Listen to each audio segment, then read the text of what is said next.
سڵاوتان لەبێت ێوارەتان باش دوێنێ مەزعود پزیشکیان سەرۆکۆماری ئێران با سەردانێکی فەرمی گەیشتە عێراق وەرێمی کوردستان و لە دوای گەشتنی بە خاکی عێراق سەردانی شوێنی با ئامانجگرتنی قاسم سلەیمانی فەرماندەی فەیلقی سوپای پاسدارانی پێشووی ئێرانی کرد و دواتر سەردانی دواتر لەگەڵ سەرۆکۆمار و سەرۆک وەزیران و سەرۆکی پەرلەمانە کۆبەوە بەپی زانیاریەکان لە سەردانەکەی پزیشکیان بۆ بەغدا چواردەیە داژنامەی لێک تێگەیشتن لە نێوان هەردوو وڵات واژۆکراوە ئەمڕۆ لە دووەم ڕۆژی سەردانەکەیدا پزیشکیان سەردانی هەرێمی کوردستانی کرد هاتە ولێر و سلێمانی و لەلایەن بەرپرسانی حکومی و حیزبیەوە پێشوازی لێکرا و کۆبوونەوەیان ئەنجامدا. دوای کۆبوونەوەکانیان سوودانی ڕایگەیان کە بۆ لەمە دووە پەیوەندیەکانمان لەگەڵ ئێران دەچێتە قۆناغێکی نوێوە. ئەمڕۆ لەسەر گرنگی سەردانەکەی مەزعود پزیشکیان بۆ عێراق وەرەمی کوردستان لەگەڵ میوانەکانمان گفتوگۆکەین.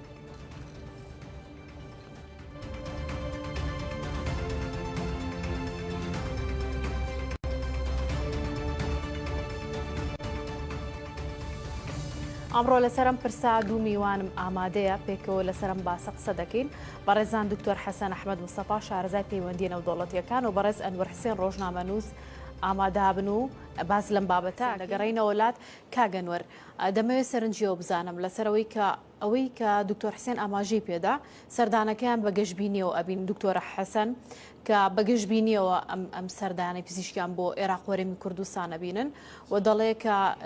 جیاکاریەک نییە تەنها ئەوەیە کە سەردانی هەولێر و سلێمانی کردو جۆرێک لە کۆبوونەوە و لێک تێگەیشتن و بە خاڵی ئیجابی سێری ئەم بابەتاکە خوێنەوەی ئێوە لەسەرم بابەتە چییە؟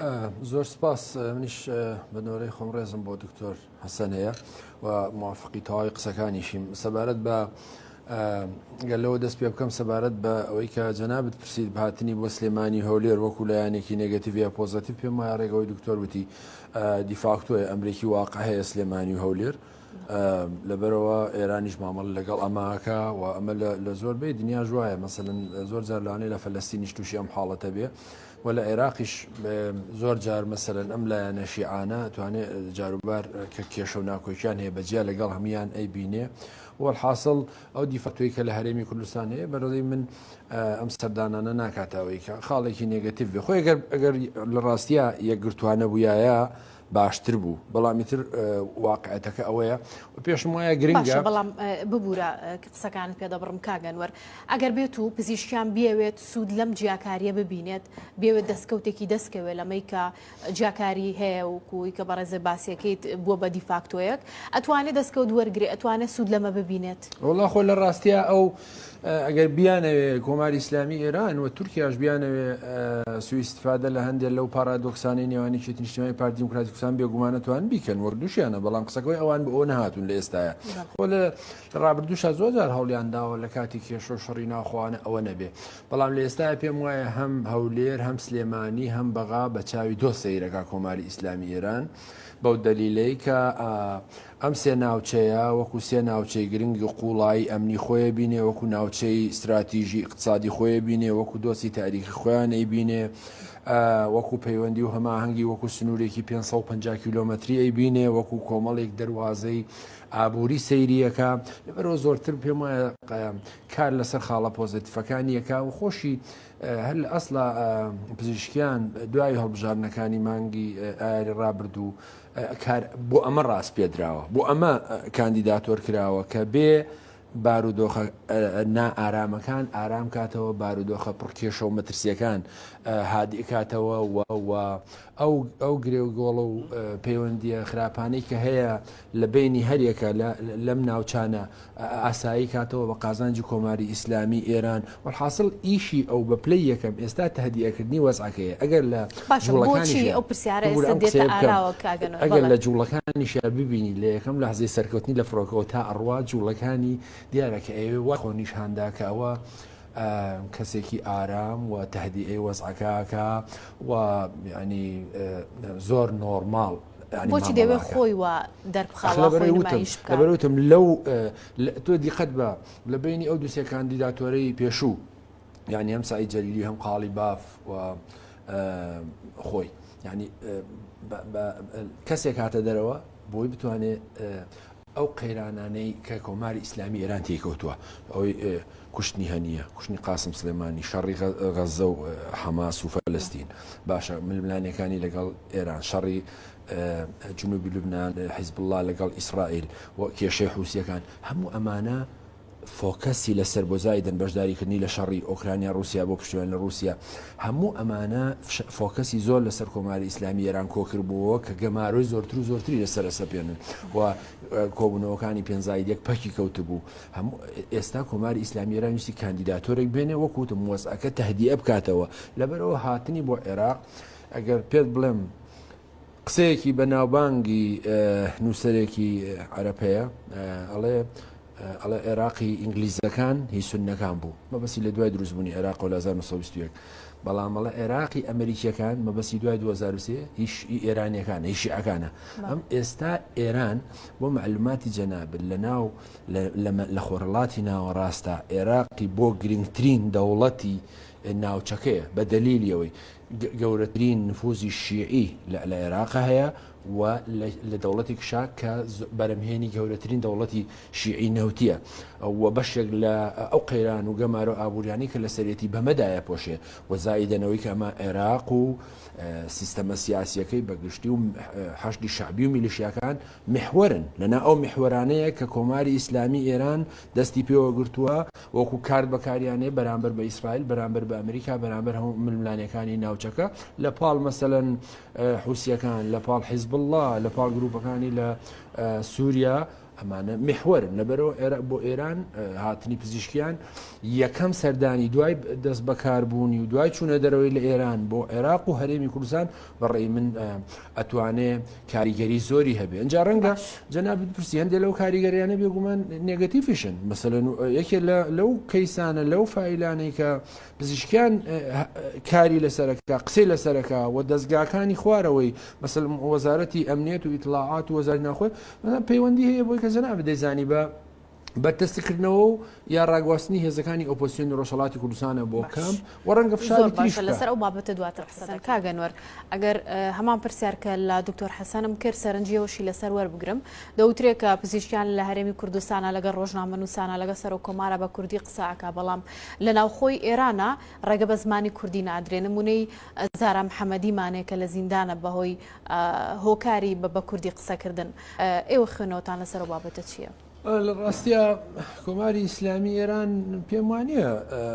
مەسەلەن دۆستی کورد بێ وەکو چۆن تورکیا وەکو چۆن سووریا وەکو عێراق لە ڕابردوو ئەمانە بەشێکەوە کە کێشەی کوردیان هەیە مەسەلەن کێشەوەی کە جەناب دەڵی دقیقە مەسەلەن ڕاستە خەڵک بە زمانی کوردی قساکە بەڵام خوێندن بە زمانی ڕسمی نییە لە دام دەستگاکانی کۆماری ئیسلامی ئێران بەڵام ئەم بۆکوتم ینی لە ئەسڵا کاری ئەو هاتنی ئەو بۆ ناو پرۆسی سیاسی لە کۆماری ئیسلامی ئێران ئەمەیەک ئەمە بکە یعنی بە زمانی کوردی قسە بکە مەسەن هەموو قەیرانەکان تێپەڕێنێ و بتوانێت ئەزمەکان سادە بکاتەوە و بە تایبەتی کە لە هەرێمی کوردستانی بۆ وەکوتم بۆ گرنگەوە ئەوە بەڵام دووەم مەسەلەن لەگەڵ ئەوە شاکە کاتە بە مەبەست بە زمانی کوردی لە عێراق و لە هەرێمی کوردستان قسەی کردووە وەک دەڵی کە بۆ ئەو مەبەست بەم جۆرە نمایش لە حەملەکانی هەڵبژارنی خۆشیە بە کوردی قسەی کرد خۆ ناشارێتەوە کە ئەڵێ من دایکم کووردە بەڵام قسەکەوەی ئەمە بەڕاستی ئەگەر لە ڕووی ینی بە قوڵایی سەیری جەوهری مەسەلەکە بکەین هیچ لە مۆزوعی کورد ناگۆڕێت کە بە کوردی قسە بکە بازەری بەڵام قسەکەوەی تۆ بەراوردی کە لەگەڵ ئەردۆگان دێتە هەولێریا دێتە بەغا نە ئاڵای کوردستانی قبوڵە نەزمانی کوردی قبوڵە هەر کەسێکە لە ناو پەرلەمانێکی خۆیان بە کوردی قسە بکە قبولی نییە قسەکەوەی جیاوازیەک لەم بابەتەیە هەیە بەڵام لە جەوهری مەسەلەکەی ئەم وڵاتانەیە مازانی کە مخالفی خواستەکانی گەلی کوردن سربەخۆی کوردن بەڵام لە حاڵدا باوەکو دکتۆر وتی بە بەخاڵێکی پۆزتیڤ وەریگرین و مامەڵەی لەگەڵ بکەین و گرنگەوەیە کە کۆماری ئیسلامی ئێران بە چاوێکی دۆستانەی دراوسەیەکی سەیری هەرێمی کوردستان بکە و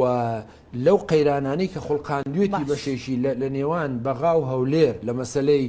دادگای فیدرالی مەسلەی موچە و بوجە مەسلەی نەوتوانە بێگومان ئێران کاریگەری هەیە باشکاگەنەوەرەوەی کە بینی مام پزیشکان دوم پایتەخت کە سەردانی کرد لە دوای ئەوەی کە بوو بەسەر و کۆمار ئەمە پێشتریش باسم کرد هەولێر بوو و بە کوردی قساکە ئەمانە نیەت پاکی ئێران پیشانە یاخود دەتوانین بڵین کە پزیشکیان جیاوازترە لەسەر و کۆمارەکانی پێشوو ئێران سەبارەت بە کورد لە ڕاستیان نەخێر ینی پزیشکیان نە ڕئیسی و نە ڕوحانی و لە دوای ینی لە دوای خومینیەوەکە خامنەی دێ و ڕجایی و نازانم هەمووانێ بەنی سەدر و ئەمانە تێڕواینیان بۆ گەلی کورد یەک بابەت بووە لە دوایاتنە سەرکاری کۆماری ئیسلامی ئێران ناتوانم بڵێم لەبەرەوەی ئەمان سیاسەتێکیان هەیە و دەستورێکیان هەیە مەسەن لە دەستورە ڕێگا نادرێ بە کوردێکی سوننە ببێ بە وەزیر وەڕێگا نادرێ مەسەلەن ئەوە بڕاوەتەوە لەبەرەوە بە نەزەری من نەخێر هەموو سیستەمەکە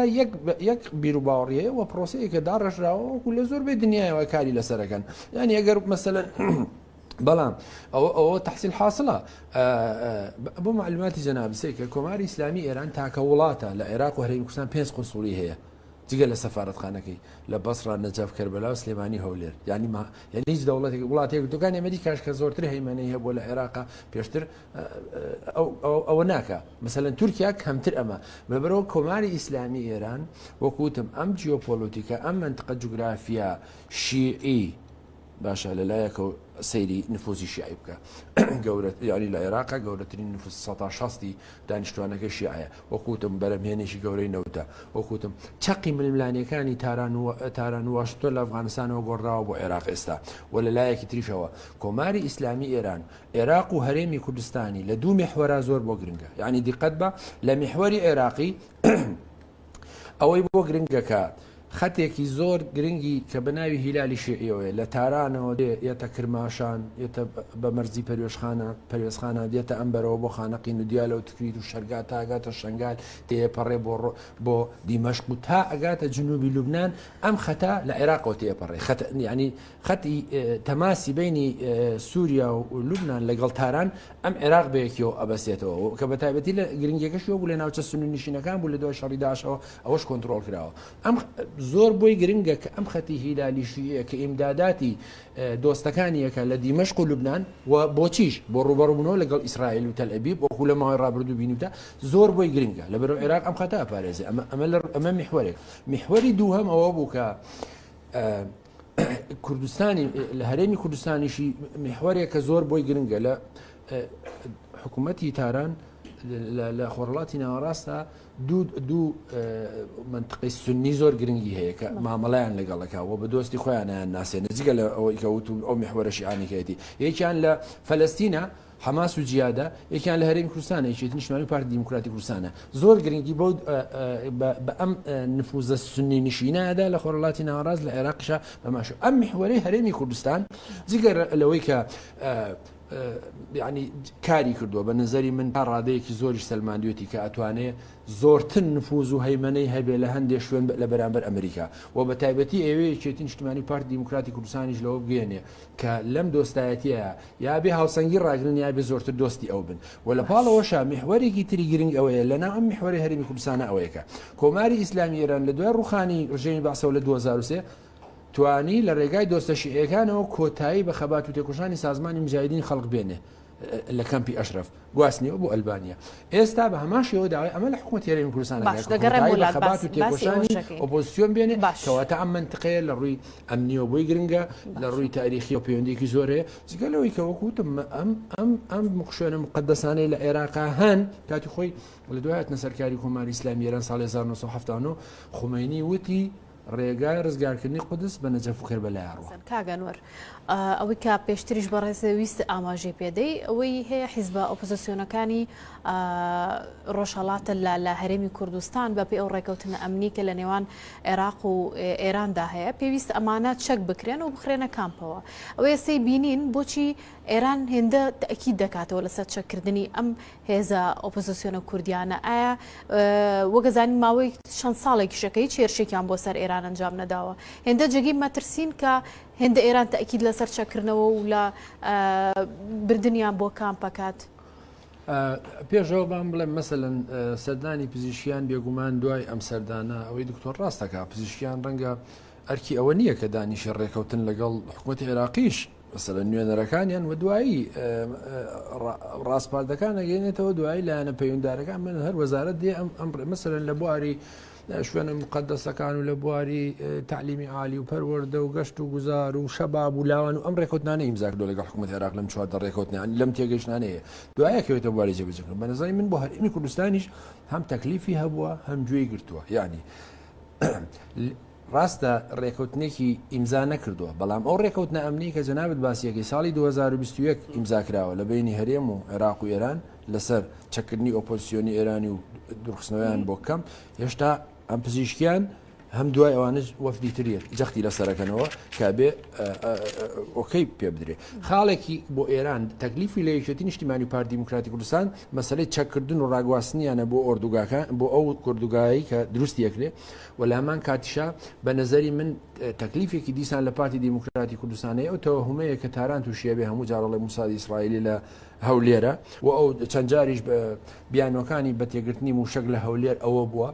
ئەمەی بزۆر بۆ گرنگە کە ئیسرائیل لەم سنوورەیە نەبێ لەم چارچەوەی هەرێمی کوردستان و عێراقا نابێ هیچ هەماهەنگی و هاوکاری هیچ وجودێکی هەبێ جەخل لەسەر ئەم دوو خاڵە ئەمنیە زۆر بۆی گرنگە و لە مەسایلی ئابووریشە بێگومان ئێستا